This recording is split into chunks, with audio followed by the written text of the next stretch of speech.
Olá, boa tarde a todos. Chegamos ao segundo dia do Fórum da Virada Sustentável Manaus. A Virada Sustentável Manaus, ela chega à sua 7ª edição e nos dias 27 e 28 de novembro nós tivemos dezenas de atividades presenciais acontecendo simultaneamente na cidade de Manaus. Essas atividades elas foram realizadas pela Fundação Amazônia Sustentável, em parceria com a Virada Sustentável, Coca-Cola e Secretaria de Cultura e Economia Criativa do Estado do Amazonas. E principalmente a parceria inestimável do nosso Conselho Criativo. Após as atividades presenciais, iniciamos o nosso segundo dia do segundo Fórum da Virada Sustentável. O objetivo do Fórum é dinamizar e democratizar vozes, sabendo que esse é o caminho para a construção de um diálogo humano, empático e efetivo. O Fórum da Virada Sustentável Manaus 2021 traz para o formato online, que já ocorre na sua essência desde a sua primeira edição no ano passado, um evento único, unindo múltiplas vozes das diversas facetas sociais e culturais da Amazônia e do Brasil. O Fórum da Virada Sustentável Manaus busca envolver articulações e participação direta de organizações da sociedade civil, órgãos públicos, coletivos de cultura, movimentos sociais, grupos independentes, equipamentos culturais, empresas, escolas, universidades e tantos outros, com o objetivo de apresentar uma visão positiva e inspiradora sobre sustentabilidade e seus diferentes temas para a população, além de reforçar as redes de transformação e impacto social existentes nas diferentes cidades, através da concepção temática, atualmente lastreada nos 17 Objetivos do Desenvolvimento Sustentável definidos pela ONU, que são também os princípios que orientam a programação do festival em todas as cidades. Para dar início ao nosso segundo dia de painel com o tema de clima, economia de baixo carbono e estratégias de desenvolvimento para a Amazônia, vamos assistir o vídeo Manifesto Somos Amazônia.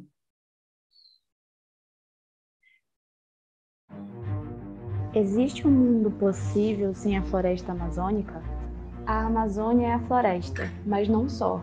É também as pessoas que são suas guardiãs. É imaginário de um mundo único e fascinante. É biodiversidade e bioeconomia. É a vida das populações tradicionais e povos indígenas. É a valorização dos saberes e respeito ao modo de vida dos guardiões da floresta. São as mais diversas culturas coexistindo. As indígenas, caboclas, ribeirinhas, quilombolas e urbanas. Elas nos ensinam o que colher das plantas, técnicas milenares de manejo da floresta, dos rios, lagos, roças e quintais. Com todos os seus segredos e complexidades, a Amazônia é feita de tudo isso. Para nós, isso significa colocar a mão na massa, ir a campo e viver na prática os desafios da vida na floresta. Junto com as pessoas da região, atuamos em várias frentes para converter ideias em pavimentos, co-desenvolvendo soluções práticas que geram condições dignas para viver e trabalhar na floresta. Assim, promovemos a prosperidade das pessoas e a sustentabilidade dos ecossistemas. Com os pés no chão e o olhar amplo, somos parte de uma rede global que busca o desenvolvimento sustentável da floresta, em todas as suas formas. Porque a gente sabe que o mundo é melhor com a Amazônia viva. Transformamos vulnerabilidade em prosperidade, injustiças em equidade, exploração em manejo sustentável, promessa em compromisso, propósito em prática. É assim que a gente faz.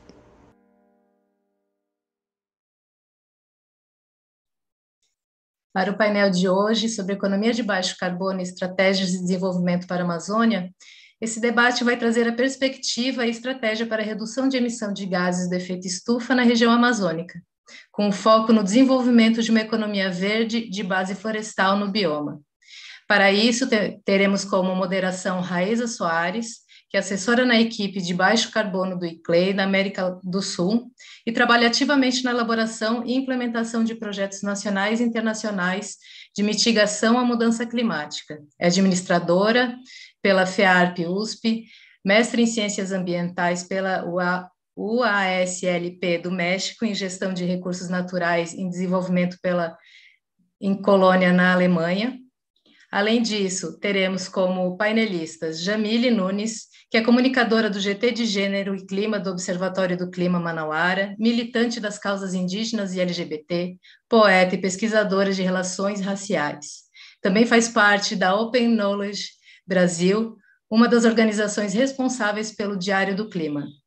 Além dela, teremos Ellen Pérez, gestora em ambiental e mestre em ciências com foco em técnicas de monitoramento ambiental. Tem experiência com mecanismos de pagamento por serviços ambientais na Amazônia e na Mata Atlântica. Dentro do IDESAN, atua como pesquisadora do Programa de Mudanças Climáticas e gestora do Programa de Carbono Neutro do IDESAN. Teremos também a presença de Vitor Salviati, que é biólogo com especialização em gestão ambiental e desenvolvimento sustentável e atualmente está como superintendente de inovação e desenvolvimento institucional na Fundação Amazônia Sustentável.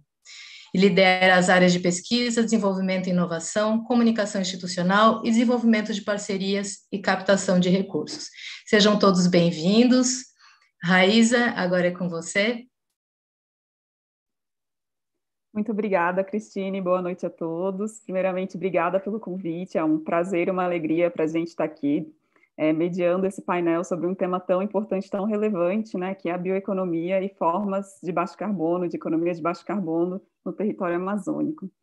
Então, antes de começar a conversar com os nossos painelistas, eu queria fazer só uma breve introdução. A Cristine já falou bastante, mas a gente sabe que muito tem se discutido, né, sobre como alcançar formas de desenvolvimento sustentável, que são, em sua essência, formas socialmente justas, ambientalmente corretas e que também façam sentido economicamente para a sociedade. Dentro das várias perspectivas de economia de baixo carbono, que é um desenvolvimento socioeconômico pautado em atividades produtivas com zero ou pouquíssima emissão de gases causadores de efeito estufa e mudança climática, muito tem se discutido sobre a bioeconomia, especificamente no território da Amazônia. A bioeconomia é definida como uma atividade econômica baseada no uso de recursos naturais renováveis e que se limita à capacidade dos biomas de regeneração por processos ecológicos. Em outras palavras, ela prioriza atividades e processos produtivos que respeitem e mantenham a floresta em pé. Então, hoje, com a presença dos nossos painelistas, a gente vai ter a oportunidade de entender várias possibilidades e várias perspectivas da bioeconomia na prática. Eu queria, primeiramente, começar dando boa noite para a Jamile. Jamile, você é uma especialista na pauta do clima e gênero, né? E sabemos que o gênero é transversal à pauta do clima. Hoje também a gente sabe que no discurso da bioeconomia, muito se fala sobre abrir possibilidades de desenvolvimento local, com base em conhecimentos tradicionais e milenares da floresta, ao mesmo tempo que abrimos também uma transição para economias mais inclusivas e socialmente justas. Jamile, para a gente começar, você poderia contar para a gente quais são as principais discussões dessa pauta de gênero, que é tão falada hoje em dia, né? E quais são as suas principais intersecções com a bioeconomia? Bom, boa noite e boa tarde também, né? Para quem está assistindo a gente, já que a gente tem pessoas de todo o Brasil assistindo. Bom, primeiro eu queria falar um pouco sobre o GT, né, de Gênero e Clima do Observatório do Clima, para chegar nessa discussão, né? Por que ter um GT que necessariamente fale sobre gênero? E isso se dá, né, no âmbito de uma análise do cenário que a gente tem, por exemplo, de onde partem as políticas climáticas, né? Se a gente pensar na COP, por exemplo, e o GT Gênero e Clima nasceu analisando a COP de 2018, né, um cenário de visualização da COP, e a gente acabou de passar agora pela COP também. Nesse espaço, o quanto essa discussão de gênero é feita e quantas mulheres, né, quantas pessoas também, não só mulheres, mas pessoas de populações diversas que são afetadas pela mudança climática estão nesses espaços, né? Então, o GT nasce nesse sentido, né, de trazer essa discussão para quem, não só também para pensar essa discussão nesse âmbito institucional, mas trazer para um ambiente pessoas de diversos repertórios. Então, o GT hoje, por exemplo, a gente tem pessoas que são mulheres roçadeiras, castanheiras, extrativistas, mulheres acadêmicas. Então, a gente tem não só mulheres também, né? São cerca de 150 integrantes que a gente tem.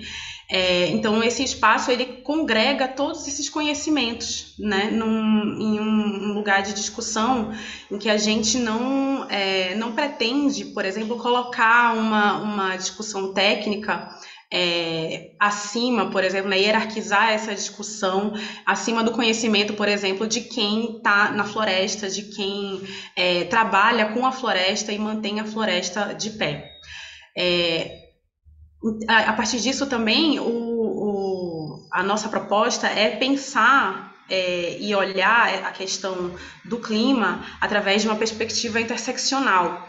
E isso a gente precisa aplicar também em outros espaços, né? E essa perspectiva interseccional, ela significa olhar não só para gênero, né?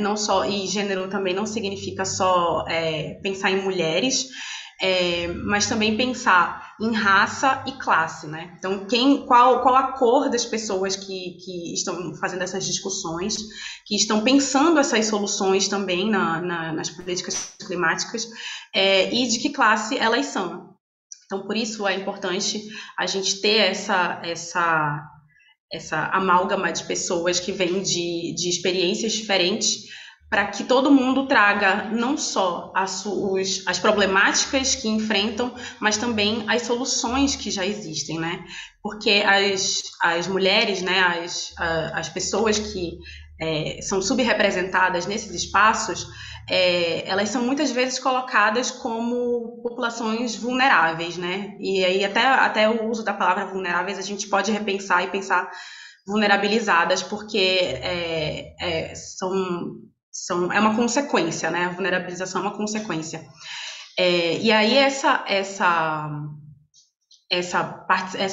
visão, né, de que essas populações são apenas populações vulnerabilizadas, retira também a agência e não valoriza conhecimentos que já são de populações que já pensam soluções, né, que já estão que vem o problema também, às vezes até antes de relatórios técnicos, por exemplo, né? Eu lembro de um depoimento de uma castanheira dentro do GT, em que ela falou que ela já percebia as mudanças do curso das águas do rio, por exemplo, porque quando ela ia abrir o peixe, né, ela já via que os peixes não estavam desovando, por exemplo, na época que eram para desovar. Então, isso há 15 anos atrás ela já estava percebendo essa mudança. Então, às vezes, esse conhecimento que não está presente, nem sempre está presente em áreas técnicas, né, no documento,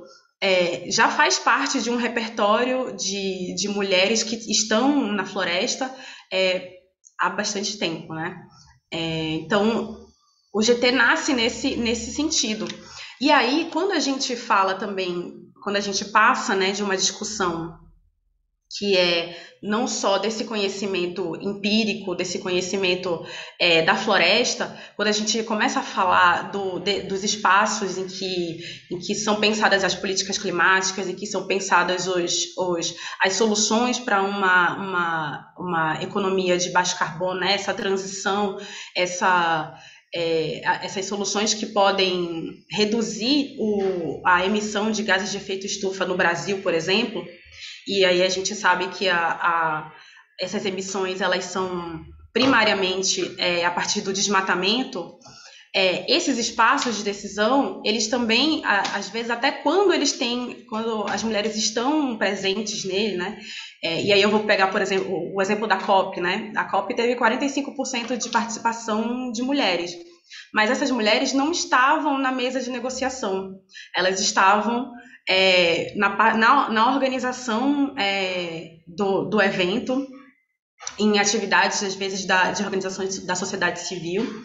E, às vezes, quando estão também, elas estão nesse cenário de mitigação, né? E a mitigação, ela é vista, a mitigação climática, né? A mitigação dos efeitos da mudança climática, ela é vista como uma área menos técnica que a área, por exemplo, desculpa, as mulheres estão na área de adaptação, né? Como se adaptar à mudança climática, né? Então, as mulheres aparecem nesse lugar de pensar depois que o problema já aconteceu, né? E os homens predominam na área de adaptação, de mitigação, desculpa, que é justamente pensar antes desse problema, antes do problema acontecer, pensar as soluções, né? E que é vista como uma área mais técnica, né? Um escopo mais científico do que a área de adaptação, por exemplo, onde as mulheres estão em maior número. Então, mesmo quando as mulheres participam, né, de um lugar institucional, onde estão essas mulheres, né? Elas estão falando mais de adaptação ou elas estão em mitigação? E aí a gente percebe, né? Isso também é um estudo feito pelo GT, uma análise feita pelo GT, de Gênero e Clima, do Observatório, de que as mulheres não estão tão presentes para pensar as soluções, mesmo quando elas têm o conhecimento técnico para isso, mesmo quando elas estão na academia, e também esse conhecimento, né, empírico, essa experiência, esse conhecimento da vivência, do dia a dia, também não está presente, né? Então, existem, claro, camadas, né? Existem problemáticas em lugares diferentes, existem questões em lugares diferentes para pensar gênero, para pensar raça e classe. E aí essa conversa, né, também ela é uma maneira, né, da gente refletir sobre isso e trazer essas pessoas, né, e valorizar essas vozes também, sempre que possível, nesses lugares de conhecimento. Porque se a gente as soluções para uma economia de baixo carbono não passarem por essas visões diversas, né, de mulheres, não só de mulheres brancas, de mulheres negras, de mulheres indígenas, ribeirinhas, e que estão em diversos ambientes, essas soluções também vão acabar reproduzindo uma desigualdade, né? Vão reforçar desigualdades em relação a essas mulheres, mesmo que a gente pense, né, numa população ribeirinha, por exemplo, né, essa desigualdade vai ficar mais evidente e só vai ser reforçada. Então, por isso é necessário a gente pensar nessas questões também. Sim, Jamile, muito obrigada por trazer essa perspectiva que às vezes não é tão óbvia e tão transparente para quem está de fora desse setor, né? Eu acho muito importante também colocar que essa questão de gênero é transversal, acho que a todos os setores da sociedade, assim, mas que a gente vê muito ela como um possível ponto de atuação principal, né, para a transição da economia, para a transição da economia para uma economia de baixo carbono e todos os movimentos que acontecem aqui na mudança climática. E falando de mulheres atuando em setores também mais chave, eu queria puxar agora a conversa um pouco para Ellen. Ellen, boa tarde, muito obrigada pela sua presença aqui com a gente. E Ellen, boa tarde. A Jamile começou a puxar um assunto que eu acho que está no holofote de todo mundo, que é justamente a importância da região da Amazônia, né, no combate à mudança climática e também como ela, de certo modo, tem virado um problema, entre aspas, na questão do desmatamento e na emissão de gases de efeito estufa. Então, a gente sabe que os últimos resultados de inventários do Brasil mostram que a região da Amazônia, curiosamente, é a que está mais relacionada à emissão desses gases de efeito estufa. Então, eu queria saber se você pode contar para a gente, nesses próximos minutos, Elinha, explicar por que está acontecendo isso. Por que a Amazônia Legal é a região que possui a maior emissão de gases de efeito estufa hoje no Brasil? Então, vamos lá. A primeira coisa que a gente precisa entender é que a hora que a gente faz o inventário de emissões do Brasil, ou seja, a hora que a gente vai buscar e mapear todas as fontes que emitem gases de efeito estufa no país. Então, a gente tem a indústria, a gente tem mineração, comércio, transporte, a gente tem uma série de setores que contribuem para isso. Mas a Amazônia acaba contribuindo muito por quê? Porque mais de 50% das emissões do Brasil são relacionadas ao desmatamento. Que, na verdade, elas são relacionadas ao quê? À mudança de uso da terra e também à remoção da floresta, né? Então, a hora que você tira a floresta para você colocar um outro uso naquele solo, né? Então, uma agricultura ou uma agropecuária, então você está removendo todo aquele estoque de carbono armazenado pelaquela floresta e também está liberando o estoque de carbono que é fixado no solo. Então, por isso que a Amazônia está tão em alta nessa questão do... Por isso que o desmatamento está tão em alta nessa questão das mudanças climáticas, né? E é claro que a gente também pode relacionar isso com outros pontos, como, por exemplo, a gente já tem aí um consenso científico de que existem os rios voadores, né? Então, a floresta amazônica, como aí a maior floresta tropical do mundo, ela tem um grande papel na evapotranspiração. Então, o que é isso? A quantidade de água que ela emite para a atmosfera através das árvores. Essa evapotranspiração tão representativa da Amazônia, ela cria um fluxo de vapor de água que vai descendo da região norte, passa pelo centro-oeste e chega até o sudeste do Brasil. Então, essa evapotranspiração, esses rios voadores, como ficou popularmente conhecido, são grandes responsáveis pelas chuvas na região centro-oeste e sudeste. Então, quando a gente diminui a floresta, consequentemente, a gente diminui a evapotranspiração. E aí a gente acaba resultando em cenários como a gente está vendo hoje de crise hídrica. Então, o desmatamento, ele é um problema climático de todos os sentidos, né? E aumenta a temperatura global, ele libera mais carbono ao invés de absorver, ele faz a floresta liberar mais carbono ao invés de absorver, e ele também pode causar um desbalanço aí em alguns equilíbrios dos ecossistemas, o que acaba levando a eventos extremos, né, como a gente chama, que é, por exemplo, o cenário de seca, que a gente está sentindo muito hoje no sul e no sudeste do Brasil.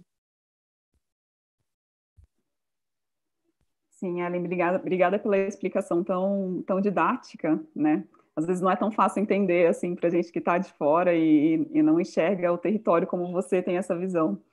E dentro dessa lógica, desses desafios que você apontou, do desmatamento, dos rios voadores, de toda a importância do bioma Amazônia para o Brasil e para o mundo, como você vê assim, o papel da inovação e desenvolvimento de novos modelos de negócios, de novas tecnologias, e quais são as brechas que a ciência e quem está atuando aí com a ciência climática na Amazônia vê hoje em dia?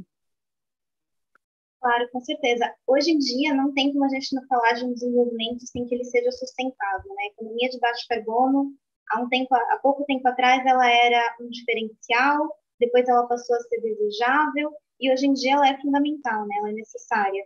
Inclusive, muitos do setor privado tem sentido, é que hoje em dia, para você pegar um financiamento no banco, a sua empresa tem que ter um relatório de ESG, ou seja, ela tem que ter um relatório que fale como ela se envolve e como ela articula com os elementos ambiental, social e governança.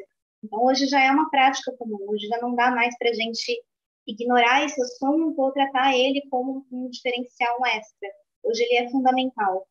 E a Amazônia, o que a gente tem o que a ciência tem provado e o que as instituições que trabalham na Amazônia têm corrido atrás é de mostrar que a gente consegue ter um valor mais rentável, a floresta vale mais, ela gera mais dinheiro, ela gera mais desenvolvimento, principalmente para a comunidade que mora na Amazônia, né, para as pessoas que moram na floresta e vivem da floresta. A floresta gera muito mais recurso, ela vale muito mais a pena se ela estiver em pé.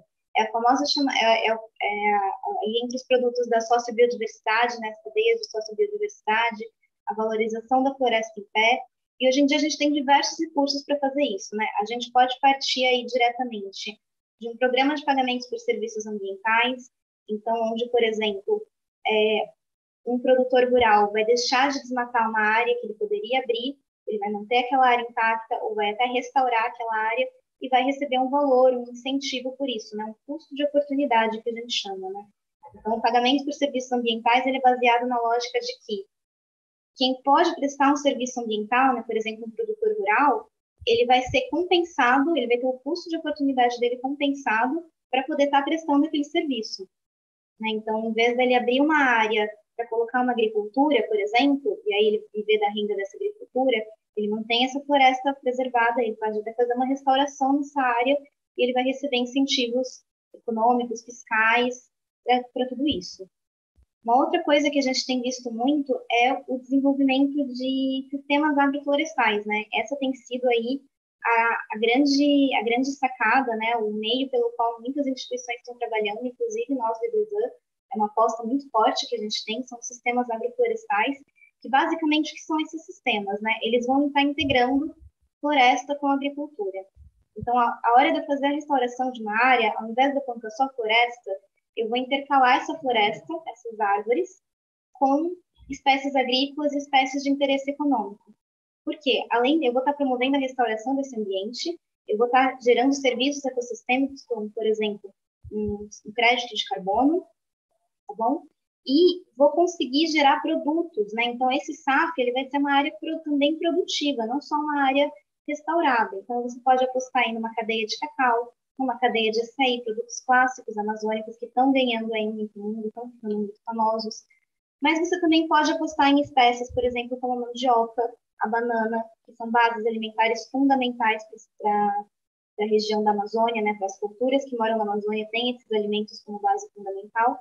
E você pode até ser um pouco mais inovador e pensar em cadeias não nativas, como, por exemplo, a cadeia do café. Nós temos em Apuí, por exemplo, um caso de SAF, um projeto do IDESAN, que é a iniciativa Café Apuí, onde a gente faz uma restauração com SAFs voltados para a produção de café, e a comercialização desse café leva, atrela, né, o crédito de carbono com a comercialização de café, levando desenvolvimento limpo, uma cadeia bacana de produção para a comunidade que vive lá. É uma alternativa ao quê? É uma alternativa ao pasto, é uma alternativa ao desmatamento legal, porque não adianta você chegar nessas comunidades mais sensíveis e virar e falar: você não pode tirar a floresta, você não pode fazer isso se você não der uma alternativa para essas pessoas. Você precisa dar uma alternativa econômica, uma alternativa viável. Então, em Rondônia também tem vários casos de safras de café que estão sendo extremamente produtivos, né? A gente está vendo até produções de café ensombreado, né, em safra, que estão sendo mais produtivos do que o café a pleno sol, que é como o café plantado em Minas e na região do Espírito Santo, né, que são os dois polos produtores de café. Mas, no geral, é isso. A gente tem que pensar em cadeias produtivas, em levar alternativas através dessas cadeias produtivas, né? Então, não adianta eu falar preservar por preservar, né? A gente precisa dar um retorno econômico, a gente precisa fazer com que a preservação seja rentável, não só para que a gente consiga incentivar cada vez mais a preservação e a conservação florestal, mas também que a gente possa levar desenvolvimento para as comunidades, para que a gente possa desenvolver a região norte, que hoje tem uma participação muito pequena no PIB do Brasil, e está deixando aí de aproveitar muitas oportunidades através do desenvolvimento de cadeias da sociobiodiversidade. Legal, Ellen, acho muito importante mesmo trazer essa perspectiva de como existem opções dentro do próprio ecossistema, das próprias culturas existentes ou inserções de novas culturas, de forma com que elas conversem com o meio ambiente, com a necessidade das pessoas e também com o macrocenário do país, né, de desenvolvimento, de adaptação e projetos de mitigação aí à mudança do clima. E, bom, se uma pessoa que está assistindo a gente hoje se interessar por esse movimento todo e quiser saber um primeiro passo, assim, como começar a se envolver com esse tipo de iniciativa, de cultivos, onde buscar primeiras informações. Com base na experiência de vocês, dos projetos do IDESAN, qual o conselho que você daria? Bom, o primeiro conselho que eu dou é o que vira na economia, né, começa pelo consumo. Você tem uma produção porque você tem uma demanda. Então, a primeira coisa que a gente pode começar a perceber é de onde vêm as coisas que eu consumo, aonde eu estou comprando, que produtos que eu estou acessando, né, que mercado que eu estou incentivando. Então, por exemplo, a hora que você deixa de comprar um produto, uma verdura, um legume, uma fruta de uma rede grande de supermercado, você passa a comprar na feira, você provavelmente já está incentivando uma economia mais local, uma economia que é uma produção mais perto de você. É um produto, por exemplo, que se ele foi produzido mais perto, ele gastou menos carbono para chegar até você. Então, valorizar os produtos regionais, valorizar a produção orgânica, a produção de pequenos produtores rurais, de pequenas empresas, né, como a gente está falando aí de produtos manufaturados.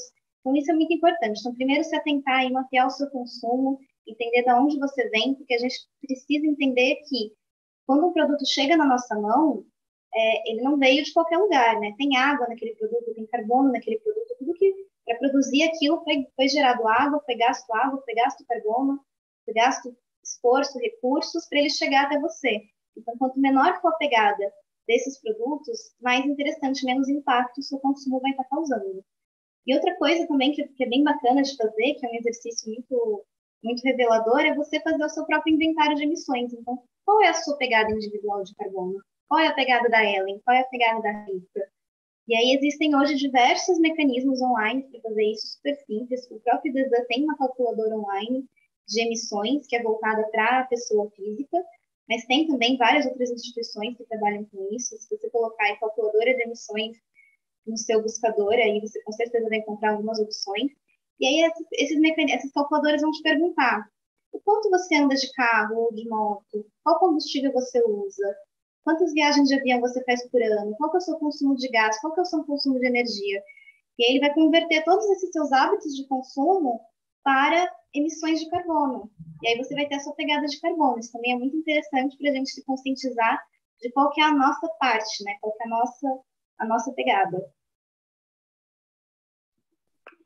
Sim, obrigada, Ellen.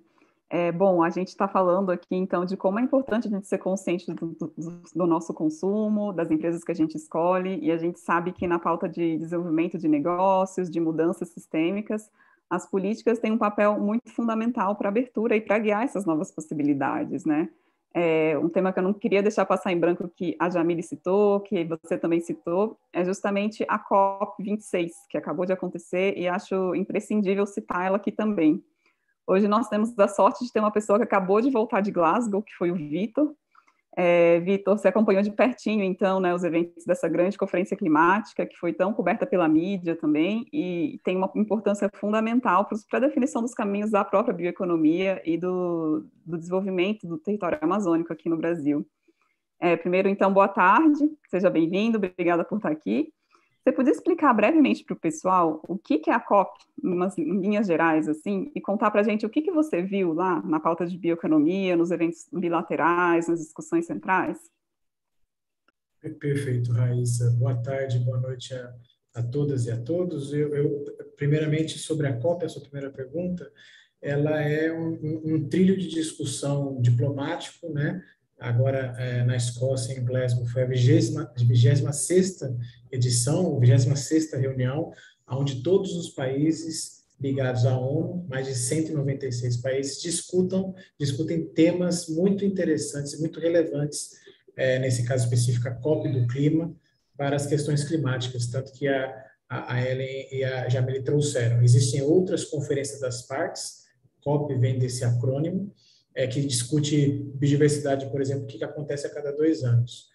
Sobre a sua segunda pergunta, né, o que a COP trouxe com a questão da bioeconomia, infelizmente ela traz muito pouco, ou menos do que a gente gostaria. A COP ela é um trilho diplomático onde os países entendem e se convergem em decisões que, por vezes, demoram mais tempo do que o necessário para cair na nossa vida real de cidadãos e cidadãs. É muito importante dizer que isso não quer dizer, isso não denota uma falha, é só um trilho diferente, é só uma via diferente de negociação.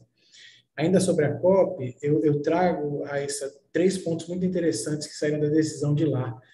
O primeiro ponto em específico foi a criação de uma instância específica para povos originários, aqui no Brasil, indígenas, tradicionais e quilombolas, ligados à presidência da conferência, que ano que vem vai ser feita pelo Egito. Então, vai ter uma instância direta ligada a essa presidência, isso vai dar mais representatividade a esses povos originários. O segundo ponto, nessa mesma toada, foi a criação de uma instância específica para os jovens. Essa COP, né, foi a 12ª que eu participo, a 26ª, como eu já comentei, ela, para mim, foi a COP mais colorida e diversa. Não somente do ponto de vista étnico, mas também do ponto de vista de demandas. A gente conversou bastante, a Fundação Amazônia Sustentável apoiou alguns grupos de jovens a salientar que é o Fridays for Future, que trabalha muito com as greves às sextas-feiras para a gente ter mais noção da emergência climática, que no final das contas o legado que a gente está construindo agora vai ser deixado para os próximos 30, 40 anos, onde esses jovens serão lideranças globais, corporativas, públicas ou do terceiro setor. Então, esses jovens eles têm feito uma demanda bastante qualificada, assim como os povos originários e também o público LGBTQI+, mulheres e outros grupos mais sensíveis. Com relação à bioeconomia especificamente, eu tomo a liberdade de dialogar bastante com a Jamile e com a Ellen, trazendo alguns pontos específicos. Primeiro, eu acho muito importante a gente comentar, de fato, uma definição estratégica de bioeconomia. Bioeconomia pode ser cana, pode ser gado, pode ser um montão de coisa que seja ativo biológico. Na Amazônia, a gente defende muito, a Fundação defende muito a bioeconomia amazônica, onde é o manejo sustentável desses bioativos nativos à floresta amazônica. Então, cupuaçu, pirarucu, murumuru e por aí vai, tanto de origem animal quanto de origem vegetal, ou seja, bioativos, para que a gente possa construir de maneira transversal, colaborativa, visando sempre a economia verde e inclusiva. O que isso quer dizer? Eu vou produzir açaí de maneira colaborativa com aquelas associações extrativistas, usando tecnologias renováveis, seja ela solar, ou seja ela eólica, de baixa complexidade para ter um empoderamento e uma gestão interna daquelas comunidades. A Jamile trouxe dois pontos super importantes, a Ellen trouxe dois pontos super importantes sobre a função da Amazônia. A função da Amazônia, de fato, não é o pulmão do mundo. A ciência já mostrou que o oxigênio que ela produz é majoritariamente absorvida pela sua própria biota, mas ela, de fato, é uma bomba úmida. Ela fornece umidade para o planeta, especialmente, como ela colocou, dos reservoadores aí no sul do estado, no sul do Brasil, desculpem. Ou seja, o celeiro do mundo de produção de grãos e gado, que é o Centro-Sul, e os polos de população e financeiros da América do Sul, que é São Paulo, Rio e Brasília, deveriam pagar o serviço ambiental da água, porque a hidroeletricidade, produção de alimentos e também os grandes blocos ou bolsões de população precisam dessa água, né, que vão sair daqui da Amazônia. E, por fim, é muito interessante a gente até delimitar, coisa que a Jamile fez muito bem, que essas populações elas têm que estar inseridas no processo de construção, seja na Conferência do Clima, que vai ser lá longe, ou num processo participativo aqui no Brasil ou aqui em Manaus, muito especificamente com esses processos participativos. Não é somente ir na reunião, mas esse processo ele tem que ser formal e inclusivo. As deliberações feitas, elas têm que ser seguidas num conselho gestor, num comitê de políticas públicas ou qualquer outra instância.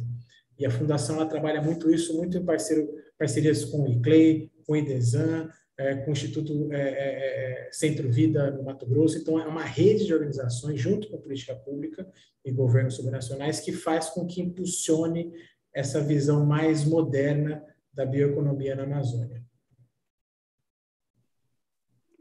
Obrigada, Vitor, pela sua fala, que traz para a gente, então, perspectivas muito positivas de participação social, boas notícias lá de Glasgow, quem sabe para as próximas tomadas de decisão, para como também a população local e as populações que vivem e representam a floresta, né, como elas veem e enxergam o futuro disso. Muito bom saber disso. Você citou uma palavra muito chave também da COP, que eu acho que todos estávamos muito esperando os resultados, que é o desmatamento. A gente sabe que a COP falou muito de mecanismos, diferentes mecanismos para lidar com o desmatamento, né? Como, por exemplo, a pauta que a Ellen trouxe para a gente também, do pagamento de serviços ambientais, a gente ouviu falar muito de financiamento. O que você destaca para a gente de tudo que foi discutido sobre essa questão e quais os principais desafios envolvidos para a gente começar a praticar isso aqui no dia a dia da Amazônia e do Brasil? Eu destaco três coisas. Primeiro, olhando para o trilho diplomático, que é o que a COP nos entrega. Parece pouco, mas foi incluído o papel das florestas como sumidouro, como a entidade que sequestra, que captura carbono. Por mais que pareça muito sutil, isso tem um papel muito importante, porque isso influencia negociações futuras, principalmente de blocos como a Organização Mundial do Comércio ou o próprio bloco da União Europeia. O segundo ponto que eu destaco foram os acordos paralelos à conferência, como o Acordo de Floresta, onde os países da OCDE prometeram, fizeram um compromisso de doações na volta de 6, 7 bilhões de dólares para que houvesse mais esforços para a proteção das florestas, tanto com a parte de restauração, quanto na parte de conservação e proteção da floresta. E, por fim, de novo, paralelo à conferência, o papel da sociedade civil, não somente da sociedade civil organizada, mas também da sociedade civil, incluindo as corporações, as empresas. A Ellen e a Jamile trouxeram essa questão do ASG, né, Ambiental, Social e Governança, que é a nova diretriz corporativa global. As maiores empresas do mundo já têm matrizes de indicadores para ver qual que é o impacto dela, matrizes de indicadores para entender como reduzir esse impacto e, mais ainda, como eles podem ter um impacto positivo, não só na floresta, mas também no clima. A gente vem conversando com diversas empresas e grupos de empresas, Raíssa, e é super importante que isso é um trilho que anda muito mais rápido que governos nacionais e subnacionais e promete, nos próximos 3, 4 anos, com que a gente tenha um engajamento muito mais forte dessas empresas. É óbvio que nós, da sociedade civil organizada, a gente precisa estar muito atento, juntamente com os coletivos informais, que se respeitem salvaguardas. Então, que a gente tenha o consentimento livre, prévio informado, que grupos sensíveis possam ter acesso à informação de maneira universal e simples, e que eles tenham não só participação ativa na escuta, mas também voz no processo de decisão.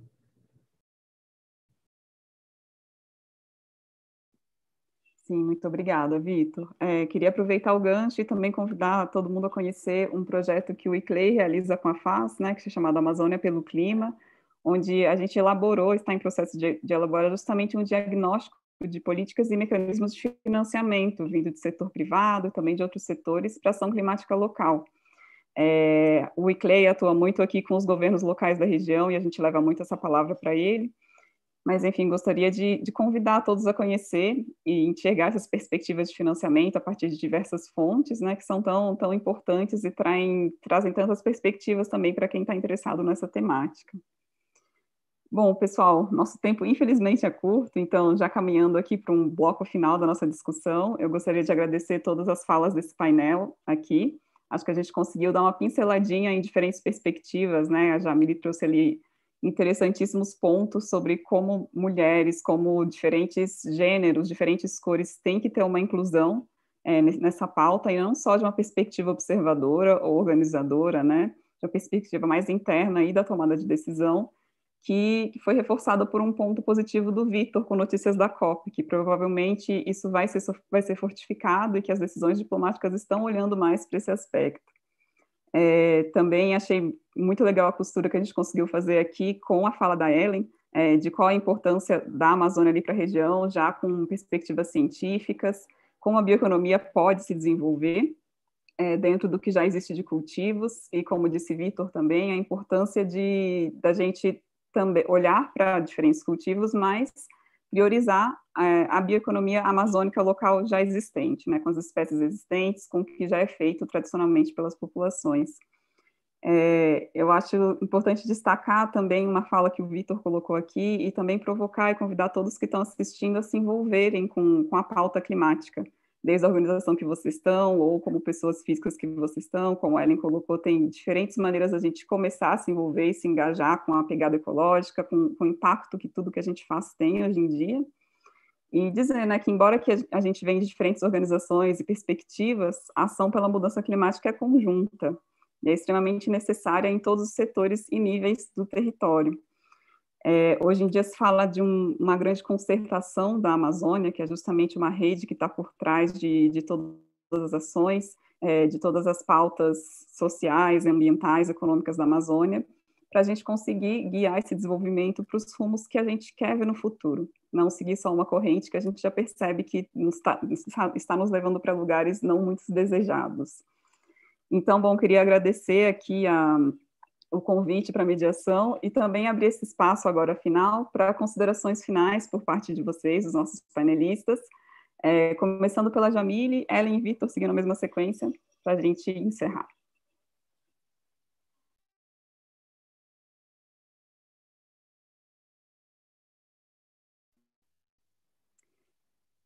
Jamile, se você quiser começar, a palavra fica com você.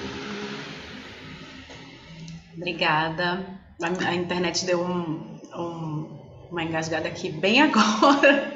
É sempre assim, em 2 anos de pandemia, a internet sempre falha na hora que a gente tem que falar, alguma coisa acontece. Bom, queria primeiro agradecer também o convite, agradecer o espaço, esse diálogo e todas essas perspectivas que a gente traz aqui para essa discussão. E lembrar, né, exatamente, acho que a Raíssa falou muito bem sobre esse convite que a gente precisa fazer enquanto organização, né, para organização enfim, empresas, quem está no setor privado, no setor público, mas também enquanto nosso papel enquanto cidadãos e cidadãs, para uma cidadania ativa, né, para um fortalecimento também da democracia, para que a gente sempre esteja nesses espaços pensando como os diferentes grupos que sofrem as consequências das mudanças climáticas, como esses grupos estão representados, estão participando, como essas soluções fazem parte, né, chegam na realidade de todas essas pessoas.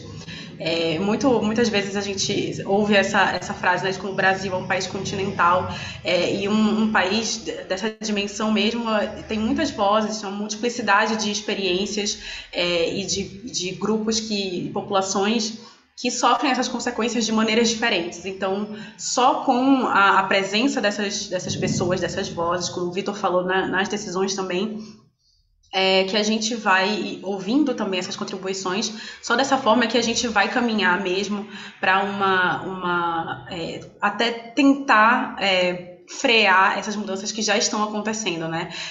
O aumento de 1,5% da temperatura global, ela já está batendo na nossa porta, ela já é uma realidade muito próxima, né? Então, o que a gente pode fazer agora mesmo é trabalhar para que esse aumento seja o menor possível, que a gente chegue nesses impactos de uma maneira mais segura possível, né? E a gente só pode fazer isso ouvindo muitas vozes, né? Sejam elas do setor privado, setor público, movimentos sociais, movimentos de pessoas organizadas, de cidadãos e sociedade civil.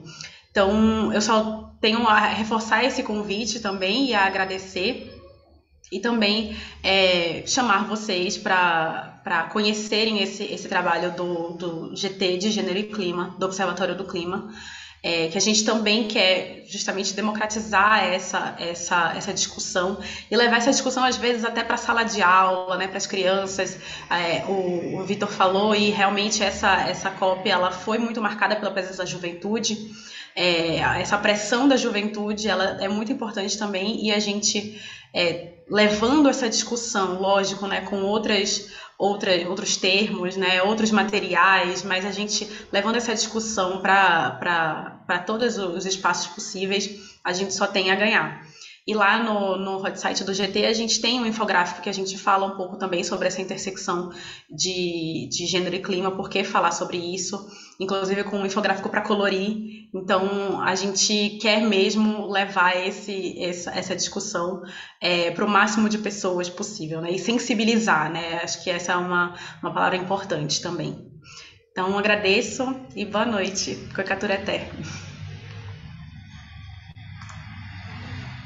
Obrigada, Jamile. Então, fica o convite para vocês conhecerem mais do GT, também lá no site do Observatório do Clima, e se divertir com todos os materiais lúdicos disponíveis. Ellen, deixo agora a palavra com você. Bom, gente, queria agradecer o convite, adorei estar participando aqui desse diálogo, dessa conversa. Acho que conversas assim são extremamente construtivas, não só para a gente trocar figurinhas entre profissionais, entre instituições, mas também para a gente ajudar a pulverizar um pouco desse conhecimento, das atualizações, das negociações climáticas, né, que eu trouxe bastante. Isso é muito importante que esse tipo de assunto seja cada vez mais comum, né? Então, que ele entre para dentro da cultura das empresas, da cultura dos indivíduos, né? Então, uma provocação aí para todo mundo que está assistindo, acompanhar, tem projetos do IBESUB, do ICLEI, do Observatório do Clima, da FAO, de tantas outras instituições, que está todo mundo aí, de alguma forma, né, se movimentando em prol aí desse futuro sustentável, né? Porque o futuro sustentável que a gente tanto almeja está sendo criado agora, está sendo criado no presente. Então, todo mundo pode se engajar, todo mundo pode participar. Fica um convite aí especial para seguirem as redes de design, o nosso site, e aprender um pouco mais sobre a questão do clima com os nossos projetos. E é isso, gente. Muito obrigada. Parabéns pelo evento também. A Virada Sustentável está sendo um evento lindo. Eu tenho acompanhado vários painéis, várias ações. E é isso, gente. Boa noite. Obrigada, Ellen. Vitor? Obrigado, Raíssa. Obrigado pela virada, pelo convite. Super legal estar em companhia de colegas tão qualificadas. E aí, Raíssa, eu trago alguns pontos só para a gente refletir e fechar. Eu acho que o primeiro é que a ciência é muito clara, que a gente está já num processo de colapso ecológico na Amazônia e no planeta. A gente viu, ano passado aqui em Manaus, teve cheias recordes no Rio Negro, a gente está vendo vários paredões de poeira no centro-sul do país, incêndio na Turquia, alagação na Alemanha, então o negócio está caótico. A mensagem que a gente traz aqui é que ainda não está perdido, essa batalha não está perdida. Então, a gente tem chance, temos condições, temos tempos, temos pacotes de soluções, temos recursos para mudar e para vencer, reverter essa curva de destruição e de aquecimento global que a gente está vendo no planeta. O que a gente precisa ver é ter um engajamento não só individual de cada um de nós, mas também institucional, por meio de diversas ações. Então, até a gente diminuir na nossa dieta o consumo de carne bovina, por exemplo, trabalhar muito com soberania alimentar para as populações mais carentes, mais sensíveis, o consumo consciente, procurar materiais, equipamentos e outros bens duráveis e não duráveis que tenham uma pegada de carbono, que tenham uma política de redução, de mitigação, né, de compensação de carbono, a participação de coletivos estruturados ou não. Um caso aqui que a gente tem é a Virada Sustentável, que é uma plataforma da sociedade civil, da população, da pessoa física, que quer sim, aqui no caso específico de Manaus, transformar a cidade e seu território por meio de interações artísticas sustentáveis e conscientização de todos. E nós, como gestores de organizações, a gente fazer escolhas institucionais sustentáveis, buscar sempre não só o bem da instituição, mas o bem comum, trabalhar com redes, organizações, coletivos, porque eu acredito muito, Raíssa e demais colegas, que a gente está aqui nesse planeta por um motivo que é aprender e ajudar. Então, a gente tem que ter isso no nosso coração, tem que ter isso na nossa mente, seja decisão institucional, individual, familiar, a gente tem que estar sempre pronto a aprender, apto a ajudar. E eu fico muito feliz que eu vejo diversas iniciativas, principalmente as que estão na fase, né, porque eu estou dentro dela, que eu vejo pessoas, quando eu vou para campo, agradecendo porque aquela atividade ou aquela iniciativa fez com que aquela pessoa tivesse uma melhoria da qualidade de vida. E voltando, a bioeconomia é isso. É a gente trabalhar para que aquela população tradicional quilombola ou povo indígena originário tenha condição e dignidade. Não é levar riqueza, porque riqueza sem felicidade não serve para nada. É levar prosperidade, que é riqueza com felicidade e dignidade. Obrigado, Raíssa. Muito obrigada, Vitor. Eu acho que todas nos sentimos muito contempladas pelas suas palavras. Foi, nossa, fechar com chave de ouro mesmo a mensagem desse painel. E queria reiterar o convite, então, a todos de continuarem acompanhando aqui a Virada Sustentável de Manaus, os painéis que a FAS tem organizado, que vão tratar de temas muito legais ainda. A programação vai ainda até sexta-feira. Amanhã, por exemplo, vai ter um painel que vai falar só sobre o pagamento de serviços ambientais hídricos no estado de Amazonas, né, um pouco mais profundo nos temas que a gente pincelou aqui, principalmente ali com a Ellen. Na quinta-feira, vai ter um painel que vai falar sobre economia circular, especificamente sobre a relação indústria e sociedade rumo a esse tipo de economia, que também tem muito a ver com a economia de baixo carbono, bioeconomia e tudo que a gente discutiu aqui. E na sexta-feira, para fechar com chave de ouro, vai ter um papo muito legal sobre diversidade. Acredito que a Jamile vai estar muito presente ali acompanhando também pelos tópicos que a gente falou, que vai falar de justiça social para a mitigação da crise climática. Também que é uma pauta muito relevante, uma bandeira muito levantada por todos os movimentos sociais na COP, e ainda mais no país como o Brasil, e em regiões como a nossa aqui, né, na América Latina. Então, queria desejar uma boa noite a todos, espero que o painel tenha sido produtivo produtivo. Deixo o convite também para vocês visitarem o site das organizações, entenderem mais.